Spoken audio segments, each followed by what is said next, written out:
Hey guys, welcome back to the Phantoms Fanatic YouTube channel. My last week review was of Inglourious Basterds, and this week's review is How to Train Your Dragon, released in 2010, starring Gerard Butler, Jay Baruchel, I think TJ Miller's in this? I don't know exactly. Anyways, the plot of this movie is that Hiccup, young Viking, lives in this Viking community where they get attacked by dragons ever so often, and Hiccup's the son that doesn't belong because he's not big and strong, and his father's the chief, played by Gerard Butler, and Hiccup's played by Jay Baruchel, and he doesn't fit in because he's not strong, and he wants to fit in. This is a very stereotypical sounding plot, obviously, but anyways, he eventually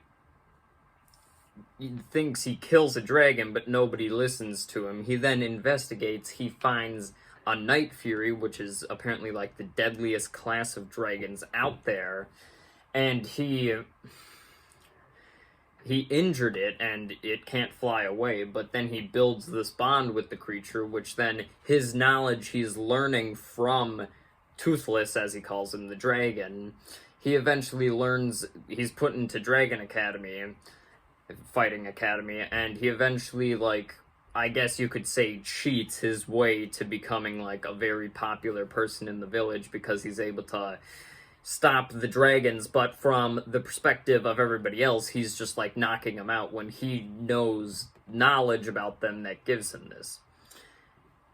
Now, and then, of course, there's the whole lie reveal plot where everybody figures out he hosted a dragon and stuff like that. But this movie, from what it seems like from the beginning, is full of cliches. But in my opinion, this movie is one of those movies that does this kind of plot filled with cliches very well. Because, first of all, he becomes, super famous in the village and stuff like that, and he gets a whole lot of praise for this cheating he does by having dragon knowledge. But he obviously does not, let it go to his head at all. He cares more about learning more about dragons and continuing this bond with Toothless. And they kind of explain it in the film that there's really no villain because there's something that's beckoning the dragons to attack the Vikings and steal stuff from them.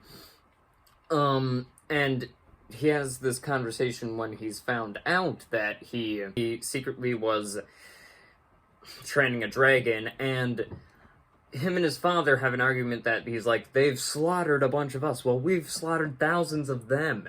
And you kind of get both point of views. Because the dragons, they're not bad. They're just if you think about it, when you spook or attack them, they're just going to attack back. It's basic instincts. Because through dragon learning, his teacher says dragons will always go for the kill, and he questions why Toothless, the Night Fury, didn't go for the kill. These are just the plot synopsises that I'm just solving the cliches that people would normally complain about in this film, but I personally think that it works to its betterment. But the main part that makes this movie work so well is the relationship between Hiccup and Toothless. They do such a good job of animating Toothless in a way that, at first, he's so intimidating. He has, the sharp eye. He has cat eyes. He has, sharp teeth, and his, frills on the back of his head are, sticking up.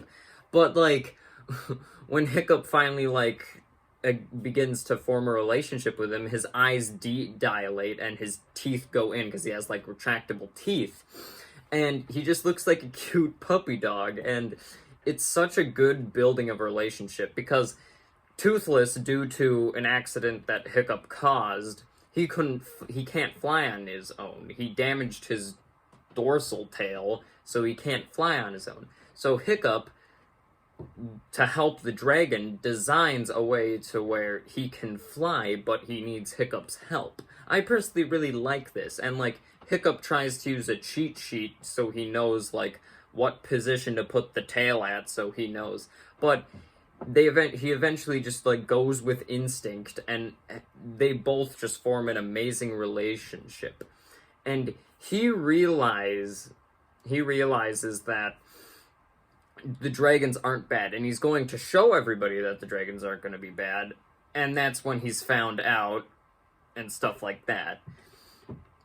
If I would have to complain about anything in this film, it would definitely be the villain-ish thing at the end, because they kind of set it up that the dragons aren't evil, and there's just this, like, giant alpha dragon that's forcing them to steal food. I would say it's animated very well, because the animation in this movie, for being 11 years old, is still fantastic. There's a bit of facial animations with the humans that don't really work well, but anything else with the dragons, with the water graphics, all composed together with the score, just makes this movie so beautiful and gorgeous to look at. The problem that I have with this dragon, though, is that, like, it's intimidating, but it kind of comes out of nowhere until the third act. And I get it. You have to build the relationship between Hiccup and Toothless, and I guess that's more important than establishing this huge threat of the dragon.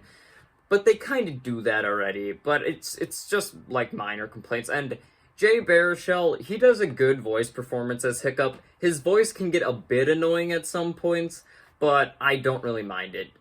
Gerard Butler as the Scottish Viking leader, he's good. I just like hearing Scottish accents, so I really have no problem with it. The other characters he has in dragon killing training, I kind of find a bit annoying, but on the other side, I kind of laugh at it, all these, like, teenagers.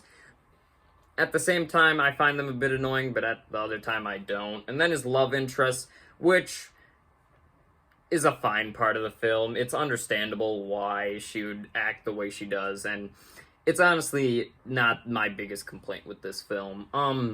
Also, the score is also amazing. It can show such vast action with these dragons and how they, like, fly, how it's so unbelievable. Also, a part that I like in the earlier part of the film is that it sets up all these different types of dragons, and I was like, I just want to see these dragons. They sound so cool, like a one that causes screeching, piercing noise. There's one that shoots boiling water. I'm just like, I really enjoy this, and I would prefer to see that. And of course, you see it in the later films, but I definitely think this is one of DreamWorks' better films.